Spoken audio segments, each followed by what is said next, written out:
Sa gabing ipinagdarasal ang ulan, dumarating din ang tubig na walang banal na layunin. Ang pastor, senador, impostor ay kumakapit sa mikropono na parang mesayang nangangaral, ngunit ang ebanghelyo niya ay puno ng kabalintunaan. Sa ibaba ng entablado ay ang minamaliit niyang bayan ng Bulacan, isang lungsod ng ilaw na nilalamon ng kanyang kalokohan. Sa pagitan ng patak ng ambon, may ingay na parang kuko ng kung sinong nilalang na kumakayod sa ilalim ng sahig, sumusubok buksan ang mga siwang ng entablado. Mula sa lupa, ang unang mumunting alon ay humahalik sa paa niya, malamig, pamilyar, na para bang matagal na siyang tinatawag ng tubig. Dito inililista ang agos. Mga proyektong kailanman ay hindi umabot sa baybayin. Dito rin inililista ang pangalan niya.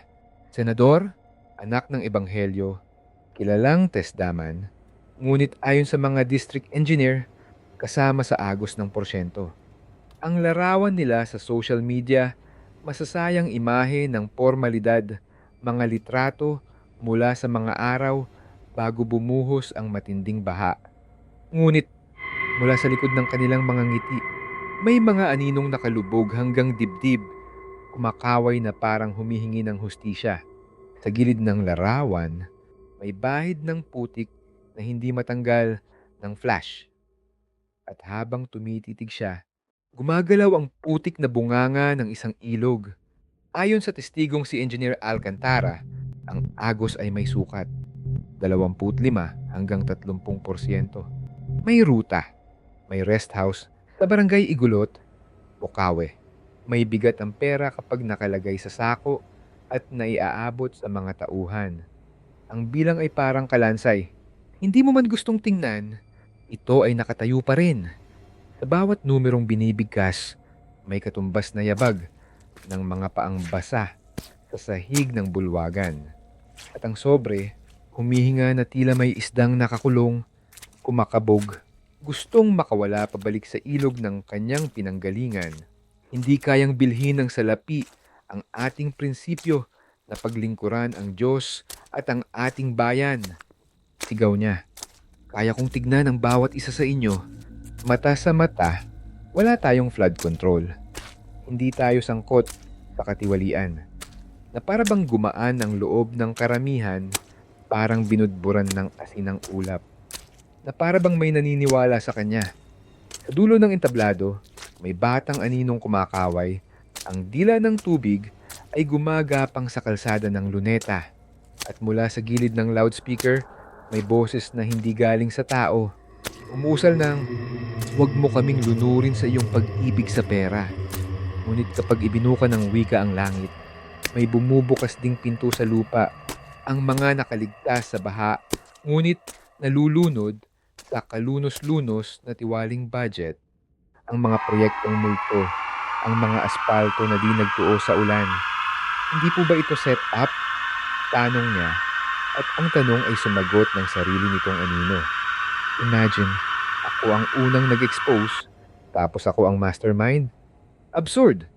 Sa likod ng kanyang pagkukunwari, pumipila ang mga muka na lalambungan ng putik. May mga helmet na may crack. At ang bawat hikbi ay pumuputok na bula sa tubig. Sa paanan niya, may bakas ng putik na nagpapalit-palit ng hugis. Parang mga paa ng isang halimaw na marunong manalangin. Sa kanyang mga testimonya, hindi katotohanan ang mabigat, kundi salapi. Ang konsyensya, kung malinis ay mas magaan sana sa mga ulap na pilit niyang nirarating. Ngunit sinasabi ng isa pang engineer, may mga text na nag-uuntugan ang kahilingan at alokasyon. Sa kisap mata ng ulan, ang mga numero ay parang iladong dugo. Sa bawat liko ng kalsada, may kasabay siyang hulma ng sarili. Nakasakay sa likod na upuan, basang-basang doppelganger, nakangiti at humihirit ng direksyon patungo sa kung saang dapat na itayo ang mga flood control project. Matagal pa nga bago bumaha. Ang sira sa daan, ang matatabunan ng tubig, ngunit may nauna ng hatol. Sa papel, Emautadin. 2016, pumatol si Ombudsman Morales sa isang mabigat na pagkakasala, grave misconduct, serious dishonesty, na ihain ang kasong ng graft at malversation sa Sandigan Bayan. Hindi lang ito plunder sa batas, ngunit plunder higit pa sa katapatan sa tungkulin sa bayan. At nang tumangging ipatupad ng Senado ang dismissal, tinawag tayong laughing stock ng ibang bansa.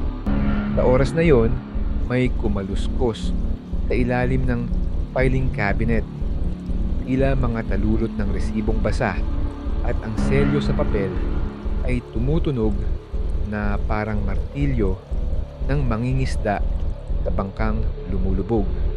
Isang tahimik na umaga noong 2019, binawi ng sumunod ni Ombudsman Martires ang hatol, sikretong malinaw sa mga nakaalam, ngunit hindi sa inihahain sa madla. At ngayon ay umaalingaw-ngaw, tumahol ang mga aso ng tanong, kailan naging altar ang opisina at kailan naging kumpisal ang batas? Hindi daw lihim, sabi ng isa, ngunit lihim ang nagtahi ng katahimikan. Sa kisame ng silid, may dampi ng ambon na gumuguhit ng salitang, ibalik mo ang ninakaw mo sa amin. At mula sa dilim, may mga kamay na yari sa tubig na marahang pumipilas ng pahina. Binabasa ito sa wikang hindi niya kayang itanggi. Ang pagdarasal ay matalas na kutsilyo sa kadiliman ng gabi. Nahahati nito ang tahimik at ingay. Ngunit ang bulong ng kanyang ama, planted daw ang ilan sa saksi. Mga salaysay na parang damong gumagapang sa pader.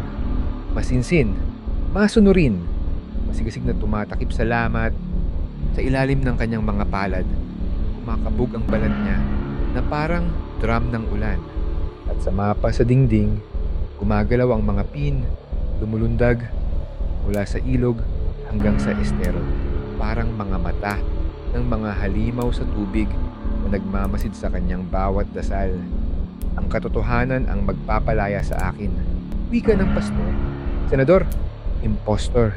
At ang katotohanan, sa napakahabang gabing ito, ay parang ilaw na nakakabit sa generator. Bigla ring mamamatay kapag naubos ang krudo. Sa ilalim ng palapag ng kanyang pagtatalampati, may unos na nagmamasid. Mga multong proyekto, mga bangkay na inanod ng baha, ang malamig na simoy ng kasinungalingan na tumitindi tuwing Vermont. Mula sa dulo ng hanay, tumatayo ang isang nilalang na yari sa putik. Semento at aspalto ang tagapag-agos, umingiti ang mga halimaw at nagmamasid ang mga mata sa ilog.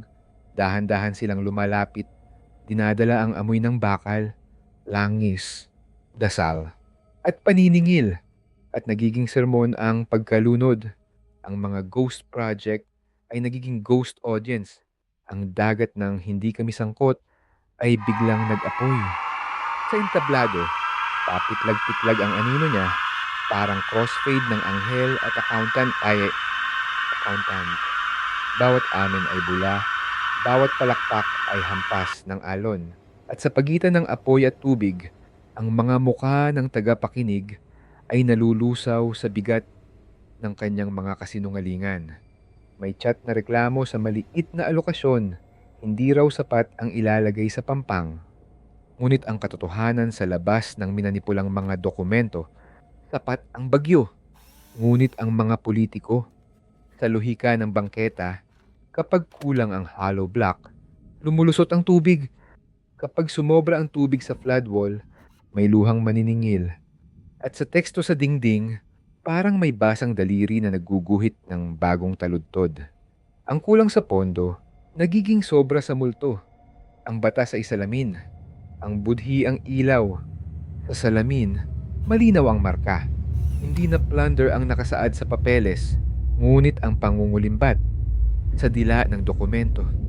Graft at malversation. Sa dulo ng ulan, pagkalunod at kamatayan ng katapatan sa tungkulin. Sa kisame ng hukuman, nagsasanib ang mga ulap at papel, at mula roon, may babaeng nakaputi basang-basa at balot ng putik, gumagapang pababa sa sahig. Isa siyang ina, ng nawawalang sanggol, umiiyak ng pabulong at biglang isinisigaw ang kanyang pagkagalit, mawawala at iiyak muli. Ang babaeng paulit-ulit. Ito ang halimaw ng hindi matapos-tapos na pangungumpisal. Konsiyensiyang bihasa sa pagluhod at pagkakaila sa kamera. Sumusunod ito kahit saan. Pulpit, plenaryo, preskon, Senate Blue Ribbon Hearing. Isang aninong mas lalong naaninag kapag naiilawan. Inaabot na siya ng sarili niyang baha. Ang mga pangalan, Alcantara, Hernandez, Compostela Valley, MJ Rickson, ay parang batong inaapakan niya habang tumatawid. Ngunit bawat batong iyon, sa kabila ng bigat ng kanyang mga talumpati, ay nalulula sa baha ng katotohanan at mula sa ilalim ng tubig, umahon ng choir ng putik. Ang dumaang pera ay parang ilog at ang hindi mo ibinalik ay babalik bilang along hahatak kayo. Kaya kong tignan ang bawat isa sa inyo. Wala tayong flood control. Ulit niya, halos pabulong. Ngunit sa likod ng boses ay maririnig ang bulong ng kasinungalingan mula pa noong 2016 at ang sipol ng lihim noong 2019. Ang impyerno ay hindi laging apoy. Kadalasan ito ay baha at hindi ito mapipigil ng mga multong ikaw ang may gawa. Sa puntong ito, nakasuksok na ang tubig sa loob ng Biblia at folder. Ang mga pahinay naging palikpik. Sa dulo ng bawat sermon, mayroong pagbubunyag na hindi mo maiiwasan. Hindi na maipagkakaila ang iyong pangalang dala ng pag-agos ng tubig. Kung sa gabi ng panalangin, ikaw ay palihim na nangungulimbat ng pera ng bayan, sa umaga ng hustisya, sa impyerno ka na magigising. At ang impyernong ito ay may amoy, bakal, putik, at lumang dasal. Doon, ang tubig ay hindi nalalagarin ng liwanag. At kahit ipikit mo ang iyong mga mata, maririnig mo pa rin ang paglapnos ng alon sa iyong pangalan.